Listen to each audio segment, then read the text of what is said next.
To Pastor Kibuloy. We've known him for a very long time. And ang mapapangako ko, all the proceedings will be fair.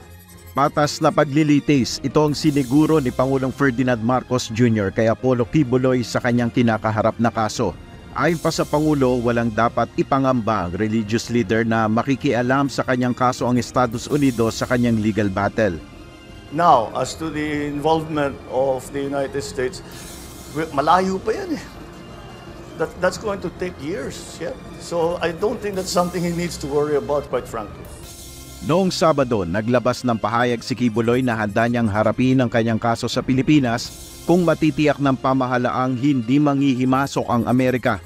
It seems to me a little bit tail wagging the dog, ang tawag, na siyang magbibigay ng kondisyon sa gobyerno doon sa kaso niya, akusado siya sa warrant of arrest. So, I mean, we will exercise all the compassion. Nasa most wanted list si Kibuloy ng US Federal Bureau of Investigation dahil sa umano'y partisipasyon nito sa labor trafficking. Tiniyak din ni Pangulong Marcos Jr. kay dating Congressman Arnolfo Teves Jr. ang fair trial sa Pilipinas.